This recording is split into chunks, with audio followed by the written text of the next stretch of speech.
passado, nós iniciamos uma série de mensagens com o título O Pai Zeloso. E nesta série de mensagens, nós iremos meditar sobre o cuidado que Deus tem para com os teus filhos.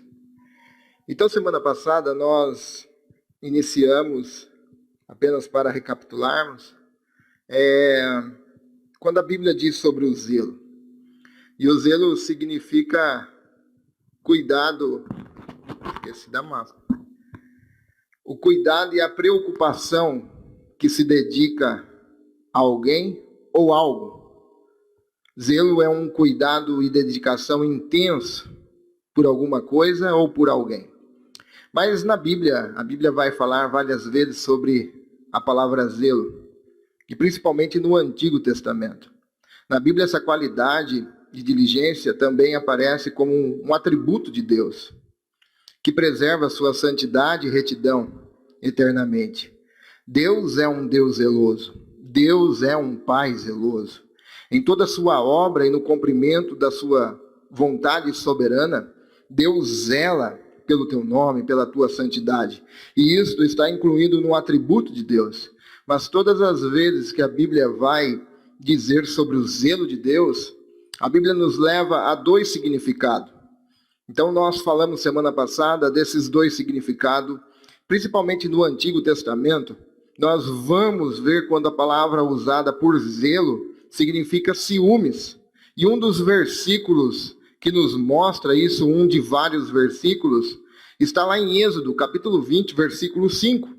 Não te encurvarás diante delas, nem as servirás, porque eu, o Senhor teu Deus, sou Deus zeloso, que visito a iniquidade dos pais nos filhos até a terceira e quarta geração daqueles que me odeiam. Então Deus, se tem uma coisa que Deus abomina, é quando nós prestamos a nossa adoração à criatura e não ao Criador. Quando nós se dobramos diante de coisas que deveria não ser a retentora da nossa adoração, porque Deus é o retentor de toda adoração, toda honra, toda glória. O Filho, nosso Senhor e Salvador Jesus Cristo, Ele é o autor e o consumador da nossa fé. Mas também a palavra zelo nos leva ao cuidado que Deus tem para aqueles que são teus. Isaías 37, 32 diz-nos: de Jerusalém sairão sobreviventes, e um remanescente do monte Sião, o zelo do Senhor dos exércitos realizará isso. Então essa é apenas um versículo da Bíblia que nos demonstra que o zelo é o cuidado que Deus tem para aqueles que são teus, para o povo teu, propriedade sua. Então Deus cuida, Ele zela pelo teu povo. Bom, nos dias de hoje nós temos vivido de certo modo o medo.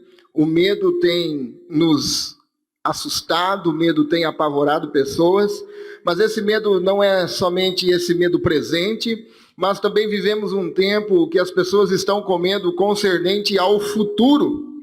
Medo de tudo o que esse vírus causou, medo de tudo qual serão as consequências que esse vírus trará. Talvez você já tenha escutado esta palavra que várias pessoas, vários sociólogos, filósofos têm usado sobre o novo normal, dizendo que agora o normal não será o anterior, será algo novo. Então as pessoas estão com medo do que será esse novo normal. Como será esse novo normal? Pessoas próximas que você conhece talvez já tenha testado positivo a esse vírus. Ou então, até mais, pessoas próximas que você conhece, talvez a sua vida foi ceifada por causa desse vírus. Ontem aconteceu um caso de um rapaz, um homem de 34 anos, na rua debaixo de casa. Ele morreu ontem e com o diagnóstico de Covid-19. Então, aquilo que parecia-se distante há 4 meses atrás, parece que agora se aproximou, né? Antigamente nós perguntávamos se conhecia alguém que havia morrido. Hoje é real, acontece em alguns próximos de nós. E as pessoas estão com esse medo. O que será depois disso ainda? Como será a economia depois disso? Empresas estão se fechando, pais de famílias estão perdendo o emprego. Já ficou comprovado que com esse vírus e por causa do isolamento, a taxa de depressão aumentou ainda mais. Comprovado também estatisticamente que o divórcio após esse isolamento cresceu ainda mais. O que é isso? É apenas o vírus pressionou, trouxe para fora aquilo que já estava lentamente acontecendo. Ele forçou essa reação que as pessoas estavam já para vir acontecer. Então, tudo hoje está concernente, girando do medo, as pessoas estão concernente a hoje, mas também o que será do futuro. As pessoas têm vivido constantemente esse medo com o presente e com o futuro. Mas a essência do medo reside muitas vezes, se não todas elas, na nossa falta de confiança, no amor e no cuidado de Deus para com as nossas vidas. Quando nós estamos com medo, a nossa tendência é sempre buscarmos a nos afastar de Deus. Porque quando nós sentimos medo, nós colocamos o amor que Deus tem para conosco em xeque. Quando nós sentimos medo, colocamos uma dúvida no plano soberano de Deus e no amor de Deus e na proteção de Deus em xeque. E nós somos tendenciosos, quando estamos com medo, a nos afastarmos da presença de Deus.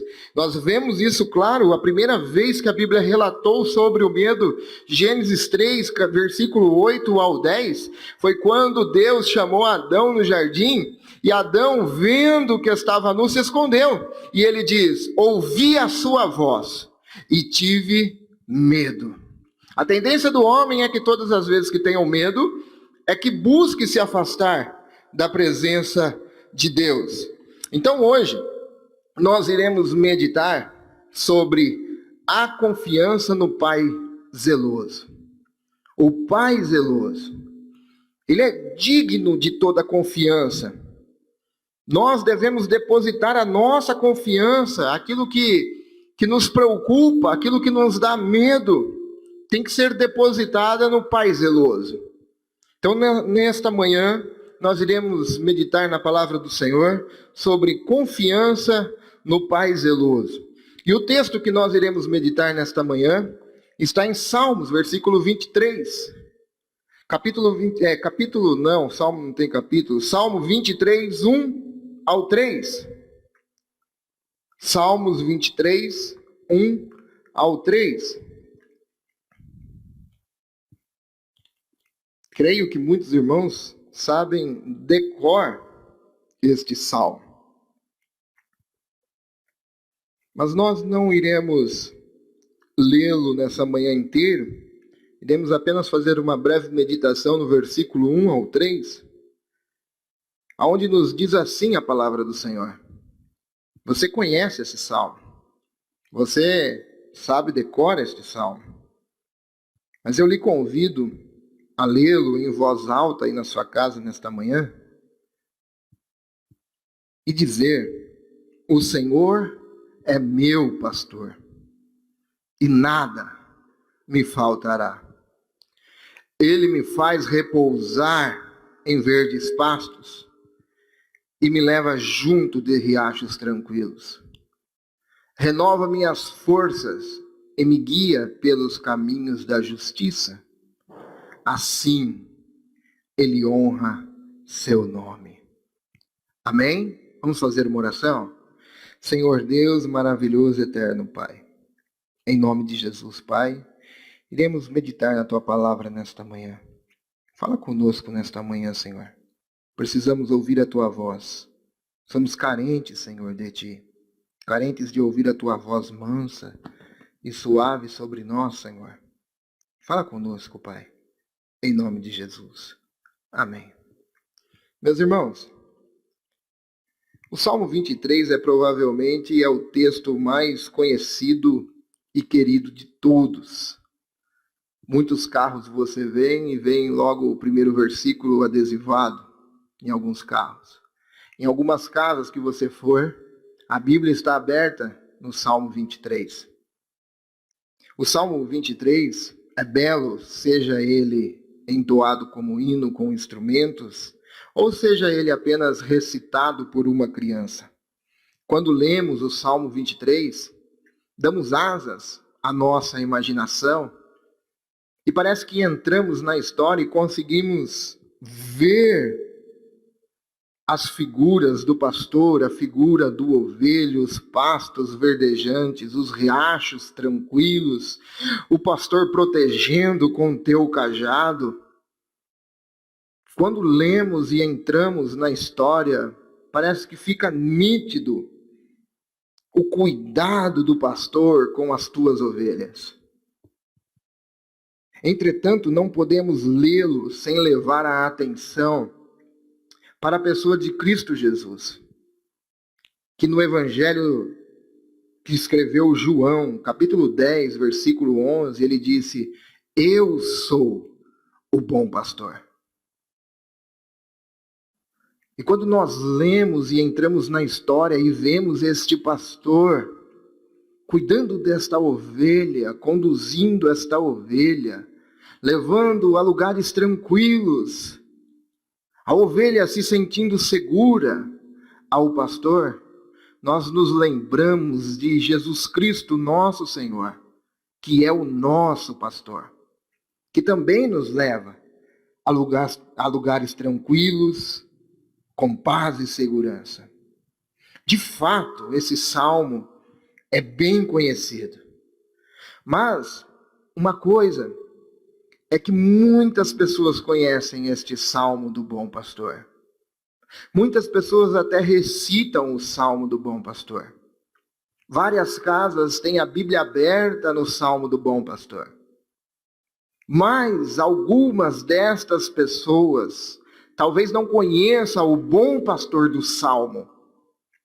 O salmo é um convite para descansarmos e confiarmos no pastor do salmo, o nosso Pai zeloso. E quando nós lemos o versículo 1, a primeira coisa que nos chama a atenção, que nós vemos, é que apesar da popularidade do salmo seja mundial, apesar que toda a popularidade do salmo, todo mundo conhece este salmo, ele não serve para qualquer um ou para todos. Ele aplica-se apenas ao direito a quem diz: o Senhor é meu pastor. O Senhor é meu Pai zeloso. O salmo é conhecido por todos, mas somente tem efeito para aqueles que são filhos desse Senhor. O salmo muitas vezes são conhecidos em vários lugares, em vários lares, por várias pessoas, gravados na mente. Mas os únicos que podem dizer que conhecem o pastor do salmo são os filhos que diz que ele é meu. O Senhor é meu pastor. É somente para os filhos. E Romanos capítulo 8, versículo 15 diz: porque não recebeste o espírito de escravidão, para outra vez estardes em temor, mas recebeste o espírito de adoção de filhos, pelo qual dizemos: Abba, Pai, meu papaizinho, meu. Então não adianta você recitar todo o salmo, conhecer todo o salmo, se ele não é o teu Deus, o teu Salvador, o teu Pai zeloso, o meu pastor. Mas nós que somos filhos dele, porque ele nos chamou, nos trouxe, nos adotou, através do sacrifício de Cristo Jesus, ele nos fez seus filhos e ele se tornou nosso Pai. Ele nos fez ovelhas do teu rebanho e ele é o nosso pastor. Então nós podemos dizer: o Senhor é meu pastor. Perceba que todo o salmo vai girar em torno do pronome possessivo meu. A menos que ele seja o meu pastor, o restante do salmo não se aplica a mim. Se este salmo não for o teu pastor, se o pastor deste salmo não for o teu Senhor, o teu pastor, o restante do salmo não se aplicará a ti. Em contrapartida, se ele é de fato meu e eu sou dele, tenho nele tudo o que o restante do salmo nos dá. E a segunda lição que nós vemos neste versículo é que porque o Senhor é meu pastor, ele me satisfaz. Há satisfação no Pai. Há satisfação no Senhor, no Pai zeloso, no nosso pastor. A palavra nada me faltará pode também ser interpretada que de nada sentirei falta. Nos mostrando que quando o Senhor é nosso pastor, e nós somos todas as suas ovelhas, todas as nossas necessidades serão supridas pelo nosso Senhor, mas também através do nosso Senhor, que todas as nossas necessidades serão supridas nele. E porque ele é meu, isso basta, isso me satisfaz. É a mesma coisa de dizer: Senhor, preciso mais de ti do que qualquer outra coisa que o Senhor possa me dar, porque a minha satisfação está em ti. É a mesma coisa que dizer: Senhor, eu preciso mais de ti, o abençoador, do que as bênçãos que o Senhor possa me dar, porque o abençoador satisfaz a minha alma.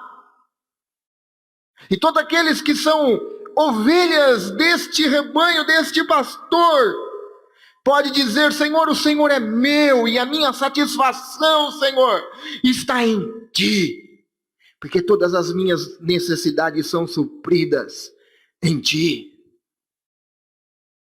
As pessoas buscam por satisfação. As pessoas almejam satisfazê-los e buscam das formas mais loucas que existem. E todas elas estão cumprindo um plano de buscar satisfação, de buscar alegria, de satisfazê-los com algo, seja nas drogas, na bebida, no sexo, no poder, na fama, no dinheiro, ou até por coisas lícitas, trabalho, família,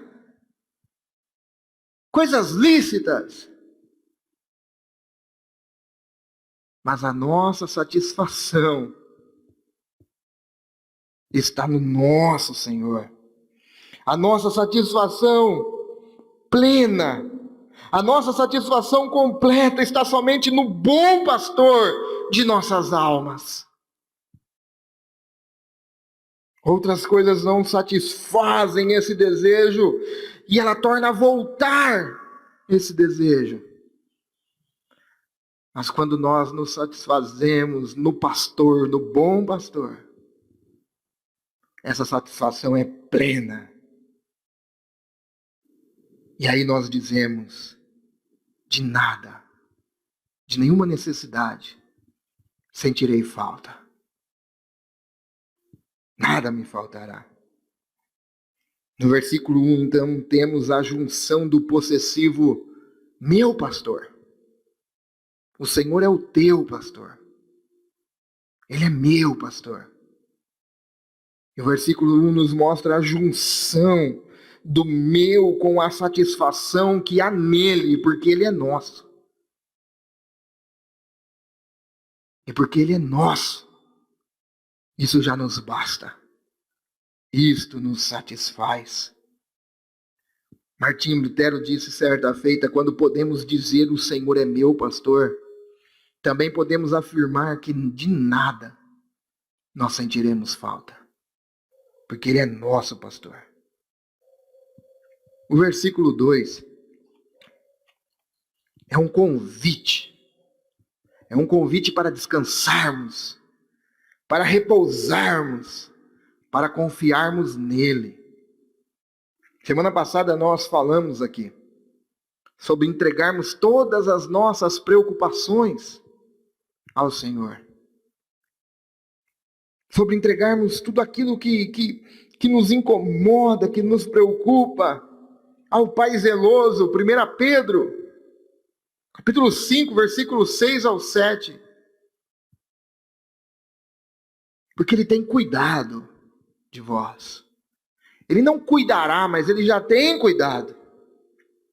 Mas vira e mexe, ficamos preocupados, porque não separamos responsabilidade de preocupações, foi o que nós falamos semana passada. Que muitas coisas sofremos por aquilo que não era para sofrer, que não irá mudar o curso do nosso sofrimento. E na maioria das vezes, preocupações, eu acredito que seja por causa de nossa tendência de nos separarmos do rebanho. Muitas vezes nós sofremos, ficamos preocupados, porque nós somos tendenciosos a nos separarmos do rebanho de Deus. Pensando assim que iremos encontrar pastagens por nossa própria conta. A ovelha tem vontade própria. Nós também temos. E ela nos leva a tomar as coisas nas nossas próprias mãos e tentá-la resolver. Buscamos pastos verdejantes sozinhos, querendo encontrar um lugar de descanso. Mas nosso Pai zeloso é o nosso bom pastor, que provê as nossas necessidades. Quando o versículo nos fala que o pastor nos leva a pastos verdejantes, a confiança na provisão das ovelhas, águas tranquilas, é que o Senhor provê as nossas necessidades. As pessoas estão preocupadas com o amanhã. Quando digo preocupadas, digo de coisas que estão fora do alcance de resolver. Fora do alcance de chegar a estes pastos verdejantes, e as pessoas sofrem com coisas que ela nunca irá conseguir resolver. E o próprio Jesus disse, em Mateus 6, versículo 25 ao 27, ele disse: por isso vos digo, não andeis ansiosos pela vossa vida, quanto ao que haveis de comer ou beber, nem pelo vosso corpo, quanto ao que haveis de vestir. Não é a vida,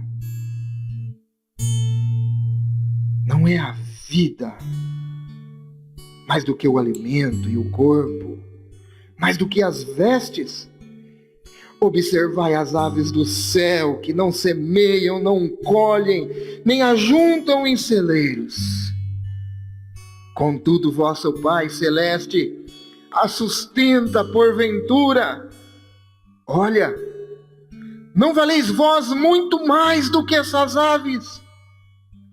Qual de vós, por ansioso, por preocupado que você esteja, pode acrescentar um côvado ou um dia do curso de sua vida? E as pessoas vivem preocupadas, temerosas, com medo, com algo que está fora do seu alcance de resolver. Então elas decidem por si próprias procurar pastos verdejantes, a se afastar do rebanho e procurar águas tranquilas. O que eu quero lhe dizer nesta manhã é: não tente procurar pastagens por sua própria conta. O coração do homem é enganoso. Há caminhos que para o homem parecem perfeitos, mas o fim deles é a morte. Deixe Cristo nesta manhã levá-lo, conduzi-lo a caminhos perfeitos, a pastos verdejantes. Deixe Cristo conduzir a tua vida nesta manhã. Não que você não passará por caminhos difíceis, até a chegada a penhasco, a desfiladeiros, a caminhos estreitos. Mas é que você sempre terá o pastor do seu lado para suprir as suas necessidades. O nosso Pai zeloso zela por nós e Ele supre todas as nossas necessidades. E a segunda coisa do versículo 2 é a confiança na segurança e no cuidado, no zelo desse Pai que Ele tem por nós. Deus não somente provê as nossas necessidades, mas também nos leva em segurança e nos faz descansar em Tua presença. Quanto mais eu estudo este Salmo 23, mais coisa parece que vem à minha mente e eu consigo ver ainda mais além. Todas as vezes que eu estudo, que eu medito nesse Salmo, eu consigo enxergar o cuidado de Deus ainda mais. Em geral, as ovelhas não se deitam até que sejam alimentadas e estejam satisfeitas, e sem temor algum. Não adianta você forçar, chutar, fazer alguma coisa para que a ovelha deite. Ela nunca irá se deitar se as suas necessidades não foram supridas e se ela tiver com medo de algo naquele lugar. Ela nunca irá se deitar. Não pode se fazer uma ovelha se deitar forçando. Mas ela só se deita quando ela sabe que o seu pastor está ali e ela está guardada em segurança. E Davi, quando escreve esse salmo, ele diz: Ele me faz repousar. Ele me faz descansar. Não importa o caminho que eu tenha que trilhar, seja em uma terra árida e seca, não importa qual seja a minha jornada, seja que eu passe no vale da sombra da morte, o meu pastor me satisfaz. Mas ele não somente me satisfaz, eu sei que independente do caminho, eu sei que ali eu estou guardado em segurança. Porque o pastor está comigo. Eu sou. Ele é meu. Jesus disse: eu sou o bom pastor. E eu digo: o Senhor é meu pastor.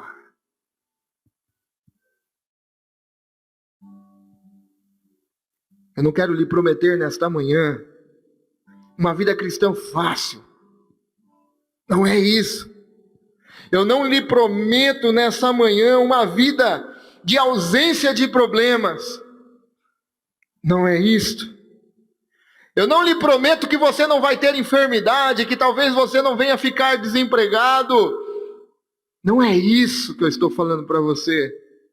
Mas uma coisa eu posso lhe prometer, porque assim o bom pastor prometeu. É que quando tudo estiver difícil, quando tudo se encontrar impossível, quando você não estiver mais encontrando saída, você tem um lugar que pode estar. E este lugar se chama o colo do Pai. E não há mais lugar seguro do que ali. Alguns dizem que o lugar mais seguro está embaixo da Casa Branca, onde o presidente dos Estados Unidos mora. E qualquer tipo de ameaça de atentado, eles pegam a família, um general, e vai para o basement, no porão da Casa Branca. Mas eu quero lhe dizer que não é mais lugar seguro do que você ter a presença do bom pastor contigo. De você ter esse Pai zeloso zelando por ti nessa caminhada, nessa trajetória difícil, cheio de pedras, enroscos, desfiladeiros, estreito. Mas a sua segurança não está no local. A sua segurança está numa pessoa que entrou na história, se fez carne e habitou entre nós. E João escreve, capítulo 10, versículo 11. Eu sou o bom pastor. Eu cuido, eu dou a vida pelas minhas ovelhas.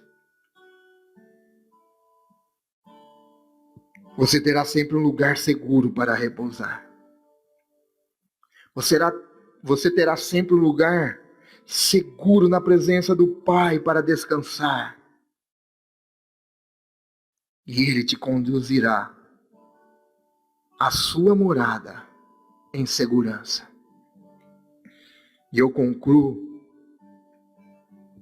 com uma história de Isadore Sofer, filho de um judeu, convertido ao cristianismo, e foi convidado para tomar parte em um programa festivo de adolescente de sua igreja, no qual lhe caberia recitar o Salmo 23. Ele era desembaraçado e vivo, e o salmo estava bem decorado. Mas quando enfrentou o auditório no salão paroquial, perdeu a calma e, hesitando, recitou apenas: O Senhor é meu pastor, e nada me faltará. Parou um pouco, tentando lembrar-se do texto restante, mas não conseguiu. Foi aí então que teve uma magnífica saída, que mereceu vibrantes aplausos, declarando enfaticamente: Bem, isto já é o bastante para nós. Ele é o nosso pastor, e de nada